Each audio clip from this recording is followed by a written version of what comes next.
सामाजिक कार्यकर्त्या अंजनी दमानिया यांनी सोनम वांगचुक यांच्या उपोषणावरून सत्ताधाऱ्यांवर टीका केली आहे। आंदोलन आणि उपोषणाचे लोकशाहीतील महत्त्व सध्याच्या सत्ताधाऱ्यांना समजत नसल्याची भावना त्यांनी व्यक्त केली आहे। नीट पेपरफुटी प्रकरणात सोनम वांगचुक हे गेल्या 21 दिवसांपासून दिल्लीत उपोषण करत असून त्यांच्या आंदोलनाकडे सरकारने दुर्लक्ष केल्याचा आरोप दमानिया यांनी केलाय। भावना नसलेले लोक देशाचा कारभार पाहतात, हे दुर्दैवी असल्याचंही त्यांनी म्हटलं आहे। आंदोलन, उपोषण आणि त्याचं लोकशाहीत असलेलं महत्त्व आताच्या लोकांना कळतच नाही, कारण आता सज्जनांचं राजकारण उरलेलंच नाहीये। त्यांना लोकशाहीची भाषा कळत नाही, त्यांना लोकशाहीचं महत्त्व कळत नाही।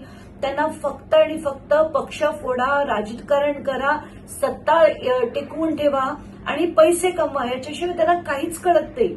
आता सोनम वांगचुक सारखा माणूस जो भारतीय सैन्यासाठी काम करायचा, त्यांना घरं बांधून द्यायचा, त्यांच्यासाठी पाण्याचं प्रोव्हिजन करायचा, ऑक्सिजनसाठी काम करायचा, तिथे एज्युकेशनसाठी काम करायचा, पर्यावरणासाठी काम करायचा, अशा माणसाला जो खरं मेकॅनिकल इंजिनियर आहे, इतर देशात जाऊन खोऱ्याने पैसे कमवले असतील, तो माणूस नीटच्या परीक्षेत वर्षानुवर्ष होणाऱ्या पेपर लीकच्या विरोधात उपोषण करत होता। 21 दिवस त्याला ढुंकून बघितलं नाही, त्याच्या उपोषणाला प्रतिसाद नाही आणि आता त्यांना उचलून त्यांनी हॉस्पिटलाइज केलं। तर मी तुम्हाला खात्रीने सांगते, हे पिटिशन हे भाजपच्या माणसांनीच केलं असेल आणि हे कोर्टाकडनं त्यांनी वधवून घेतलं आणि आता म्हणायचं की कोर्टाच्या सांगण्यावरनं आम्ही त्यांना हॉस्पिटलाइज केलं।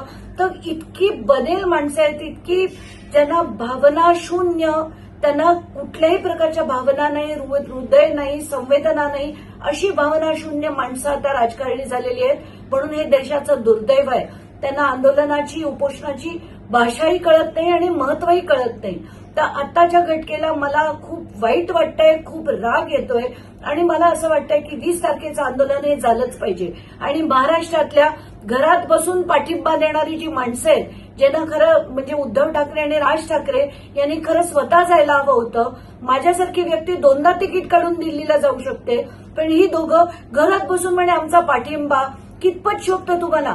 तुमच्या मुलांना तिथे जायला काय होतं? अमित ठाकरे, आदित्य ठाकरे जाऊ शकत होते, पण तसं न करता हे जे बोगसगिरी चालली आहे, कारण त्यांच्यासाठी हा एक राजकीय मुद्दा आहे, त्यांना त्याचं काही भावना वाटत नाही। तिथे आंदोलनात ज्यांना वाटतं ना, ते सगळेजण तिथे, महाराष्ट्रातली असंख्य लोक तिथे पोहोचली होती, पण ही 2 माणसं घरात बसून पाठिंबा देतात म्हणे। पण मला खूप राग येतोय आणि मला असं वाटतंय की 20 तारखेचं आंदोलन झालंच पाहिजे, धर्मेंद्र प्रधानांचा राजीनामा झालाच पाहिजे। पण आता प्रॉब्लेम असा आहे की एकीकडे अभिजित डिपकेला सुद्धा आज खूप मोठ्या प्रमाणात मारलं गेलं आणि 21 दिवस या सरकारला वेळ नव्हता सोनम वांगचुकांकडे जाऊन बघण्याचा सुद्धा। त्यांना आज उचलून हॉस्पिटलमध्ये टाकण्यात आलंय, ते फक्त आणि फक्त 20 तारखेचा पार्लिमेंटवर मोर्चा येऊ नये म्हणून।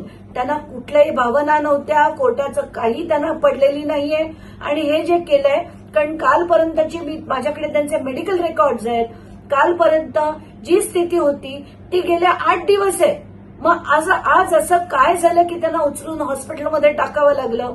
तर हे अतिशय दडपशाही आहे, ही माणसं भावना शून्य आहेत। हे मी पुन्हा तेच म्हणेल, कारण अतिशय संताप होतोय माझा आज।